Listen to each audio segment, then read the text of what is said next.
Dios les bendiga, amados hermanos.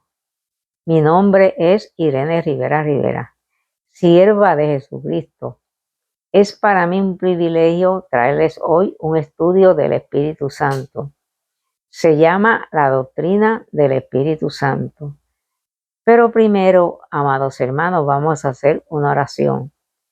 Señor, te alabamos y te bendecimos. Te damos gloria a ti porque solamente tú eres merecedor de toda gloria y de toda honra. Pidiéndote, mi Dios amado, que el Espíritu Santo tome el control de este estudio, desde el principio hasta el final, y que sea para la bendición de todo aquel que lo escucha. La doctrina del Espíritu Santo. Es esencial, amados hermanos, que los creyentes reconozcan la importancia del Espíritu Santo en el plan redentor de Dios. Es importante porque es el que convence de culpa al pecador.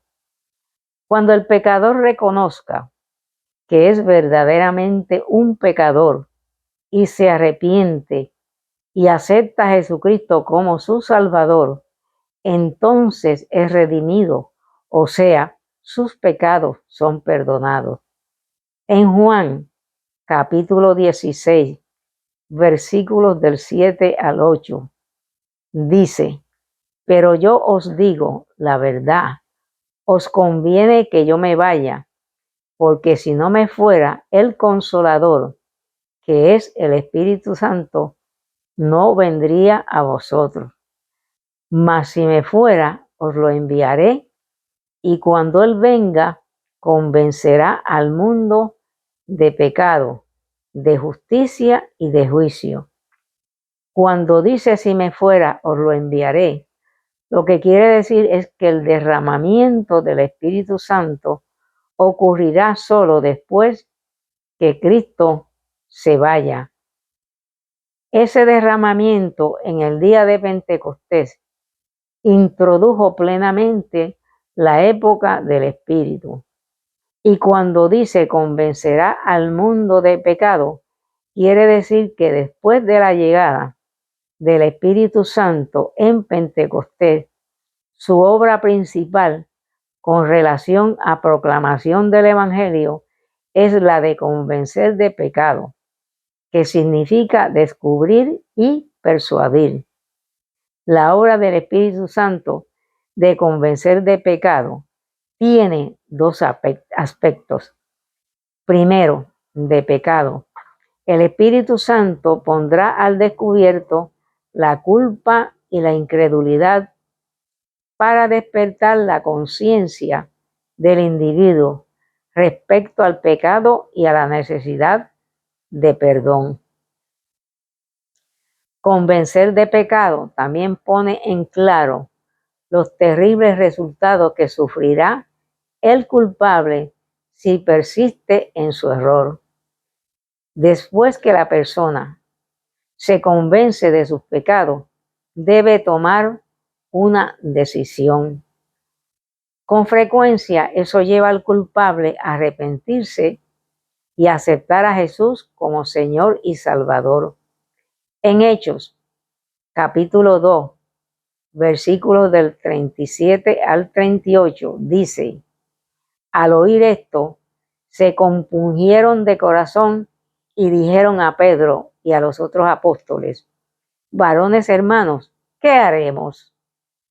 Pedro les dijo: arrepentíos y bautícese cada uno de vosotros en el nombre de Jesucristo para perdón de los pecados, y recibiréis el don del Espíritu Santo, porque para vosotros es la promesa, y para vuestros hijos, y para todos los que están lejos, para cuantos el Señor nuestro Dios llamare. Segundo, de justicia. El Espíritu convence a las personas de que Jesús es el justo Hijo de Dios, resucitado y justificado, y ahora el Señor de todos. Él los hace conscientes de la justicia de Dios en Cristo, le muestra lo que es el pecado y les da poder para vencer al mundo. En Hechos, capítulo 3, versículo 6, Pedro y Juan, con el poder que les fue concedido, curan a un cojo. Este poder fue concedido por el Espíritu Santo. De juicio, el Espíritu convence a las personas de la derrota de Satanás en la cruz. Jesucristo lo venció porque Él resucitó y el propósito de su muerte se cumplió. De juicio actual de Dios al mundo y del juicio venidero de toda la raza humana. En Mateo capítulo 16, versículo 27 dice: porque el Hijo del Hombre vendrá en la gloria de su Padre con sus ángeles, y entonces pagará a cada uno conforme a sus obras. La obra del Espíritu de convencer de culpa en cuanto a pecado, a justicia y a juicio se manifestará en todos los que son bautizados en el Espíritu Santo y son creyentes verdaderamente llenos del Espíritu. Cristo lleno del Espíritu en Lucas capítulo 4, versículo 1, dice que Jesús, lleno del Espíritu Santo, volvió del Jordán y fue llevado por el Espíritu al desierto. Cristo también, lleno del Espíritu, le declaró al mundo que sus obras son malas y llamó a las personas al arrepentimiento. Juan el Bautista fue lleno del Espíritu Santo, aún desde el vientre de su madre. En Lucas, capítulo 1, versículo 15, dice: porque será grande delante de Dios, no beberá vino ni sidra, y será lleno del Espíritu Santo, y hará que muchos de los hijos de Israel se conviertan al Señor Dios de ellos. Si nos damos cuenta, el resultado del Espíritu del ministerio de Juan y de su vida llena del Espíritu, mediante el poder del Espíritu Santo, primero, su predicación convence a las personas de sus pecados, las lleva al arrepentimiento y las hace volverse a Dios. Segundo, predica en el Espíritu, reconcilia a la familia y hace que muchos se vuelvan a la justicia. Cualquier predicador o cualquier iglesia que no exponga públicamente el pecado y que no llame al arrepentimiento y a la justicia bíblica, no sigue la dirección del Espíritu Santo. En Primera de Corintios, capítulo 14, versículos del 24 al 25, se declara de modo explícito que la presencia de Dios, o sea, también del Espíritu Santo, en la congregación, se reconoce mediante la exposición del pecado del incrédulo, o sea, los secretos de su corazón, y el convencimiento de pecado y la salvación. Muchos de los creyentes no tienen idea de qué sería todo si no hubiera Espíritu Santo en este mundo. Sin el Espíritu Santo no habría creación, ni universo, ni raza humana. Sin el Espíritu Santo no habría Biblia, ni Nuevo Testamento, ni poder para proclamar el Evangelio. Sin el Espíritu Santo no habría fe ni nuevo nacimiento. O sea, la gente no se arrepentiría de sus pecados, ni habría santidad, ni creyente alguno en el mundo. Este artículo, amados hermanos, examina algunas de las enseñanzas fundamentales sobre el Espíritu. A través de toda la Biblia, el Espíritu se revela como persona, con individualidad propia, Es una persona divina como el Padre y como el Hijo. Nunca se puede pensar que el Espíritu Santo es solo un poder o una influencia. Él tiene características personales porque piensa. En Romanos capítulo 8, versículos del 2 al 6 dice: y de igual manera el Espíritu nos ayuda en nuestra debilidad. ¿Qué hemos de pedir como conviene? No lo sabemos, pero el mismo Espíritu intercede por nosotros con gemidos indecibles. La ayuda que el Espíritu Santo le brinda al creyente en la oración. Hay tres cosas importantes que hay que mencionar.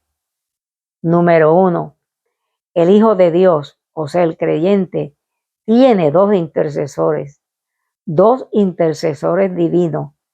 Cristo intercede por los creyentes en el cielo. Dice Cristo: ¿quién os condenará? Cristo es el que murió, más aún el que también resucitó, el que además está a la diestra de Dios, el que también intercede por nosotros, y el Espíritu Santo intercede dentro de ellos en la tierra. El Espíritu apela al Padre, o sea, a Dios, en favor de las necesidades de sus hijos, conforme a la voluntad de Dios. Mas el que escudriña los corazones sabe cuál es la intención del Espíritu, porque conforme a la voluntad de Dios intercede por los santos. El Espíritu piensa. En Romanos capítulo 15, versículo 30 dice: pero os ruego, hermanos, por nuestro Señor Jesucristo y por el amor del Espíritu, que me ayuden orando por mí a Dios. El Espíritu tiene voluntad. En Primera de Corintios, capítulo 12, versículo 11, nos indica: pero todas estas cosas las hace uno y el mismo Espíritu, repartiendo a cada uno en particular como Él quiere. Tiene la capacidad y disfruta del compañerismo. El Espíritu Santo fue enviado por el Padre a llevar a los creyentes a una íntima presencia y comunión con Cristo.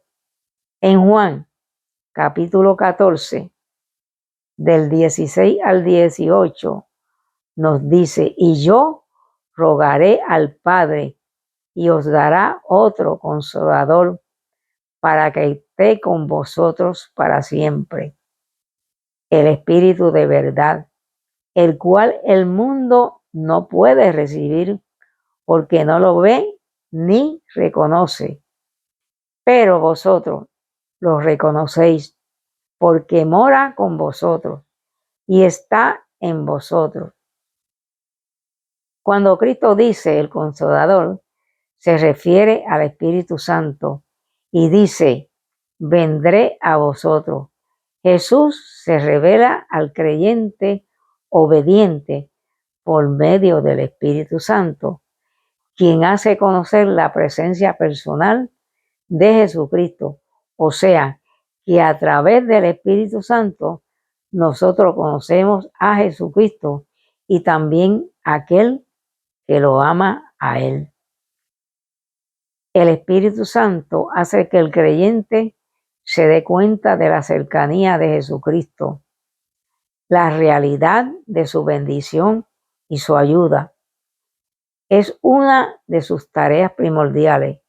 Es por medio del Espíritu que Cristo vive en el creyente, y eso debe motivar al creyente a responder en amor, adoración y devoción. Por todas estas verdades hay que tratarlo como persona y considerarlo como el Dios infinito que vive en el corazón y es digno de adoración, amor y obediencia. la revelación del Espíritu Santo en el Nuevo Testamento.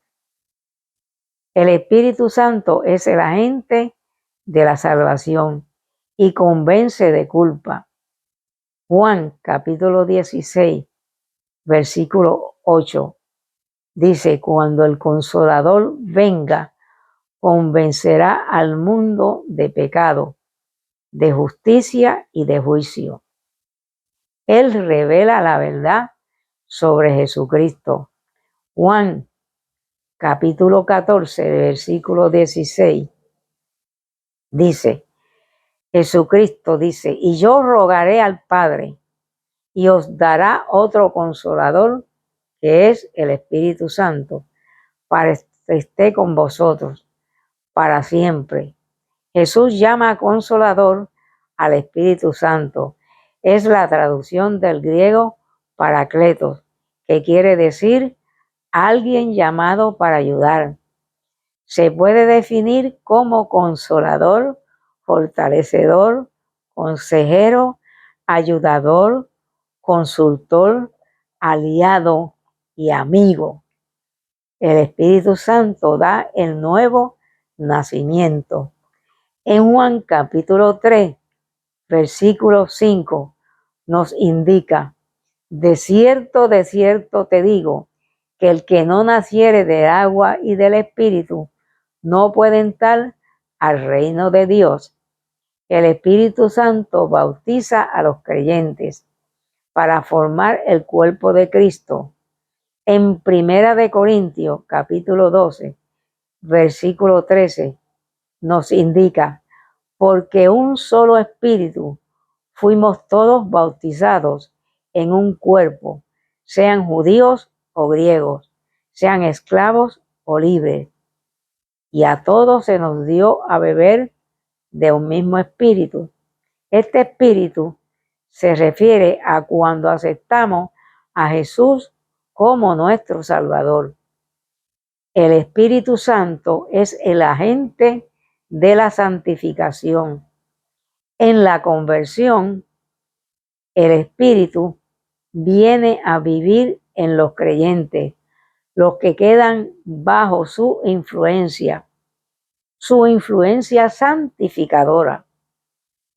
Y en Romanos capítulo 8, versículo 9, nos indica: mas vosotros no vivís según la carne, sino según el Espíritu, si es que el Espíritu de Dios mora en vosotros. Y el creyente participa de la naturaleza divina. En segunda de Pedro dice,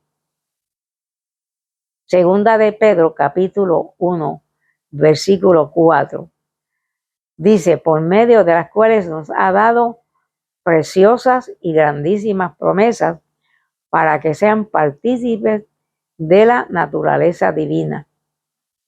La participación del creyente en la naturaleza de Dios es otra descripción del nuevo nacimiento, mediante el cual se recibe la vida de Dios.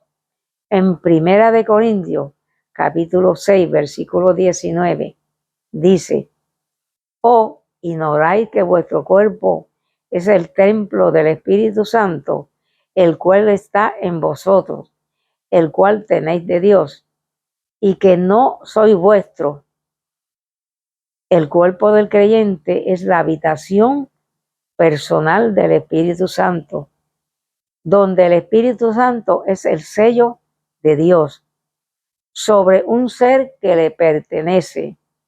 Debido a que el Espíritu vive en el creyente y éste le pertenece a Dios, su cuerpo nunca debe mancharse con ninguna impureza ni maldad, o sea, con malos pensamientos, deseos o acciones malas, películas malas, libros o revistas inmorales.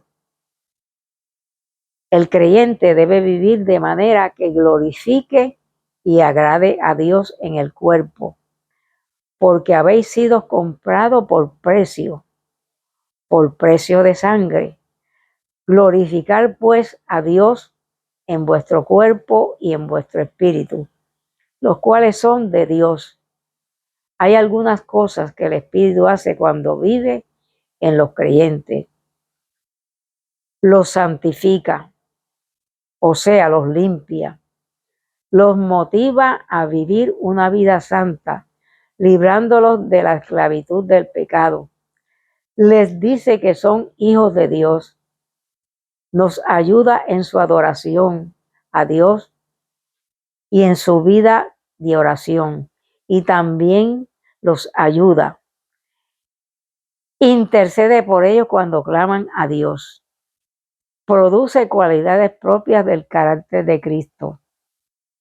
Es el Maestro divino y los dirige a toda verdad. Revela a Jesús y lleva a la comunión íntima con Él y la unión con Él. Continuamente imparte el amor de Dios y da gozo, consuelo y ayuda. El Espíritu Santo, amados hermanos, es el agente de servicio que da poder a los creyentes para el servicio y el testimonio. Esta obra del Espíritu Santo se relaciona con el bautismo en el Espíritu o la plenitud del Espíritu. Cuando se recibe el bautismo en el Espíritu, se tiene poder para testificar de Cristo y trabajar con la eficacia dentro de la iglesia y delante del mundo. En Hechos capítulo 1, versículo 8, nos indica: pero recibiréis poder cuando haya venido sobre vosotros el Espíritu Santo, y me seréis testigos en Jerusalén, en toda Judea, en Samaria y hasta lo último de la tierra. Se recibe la misma unción divina que descendió sobre Cristo. En Juan capítulo 1, versículos del 32 al 36, dice: también dio Juan testimonio diciendo: vi al Espíritu que descendía del cielo como paloma y permaneció sobre él, o sea, sobre Jesucristo.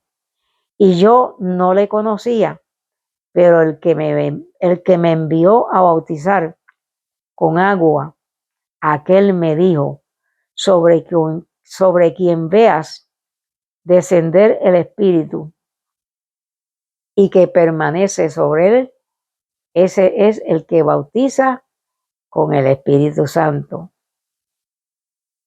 Y los discípulos. En Hechos capítulo 2, versículo 4 dice: y todos fueron llenos del Espíritu Santo. ¿Cuál es la importancia de que fueron todos llenos del Espíritu Santo?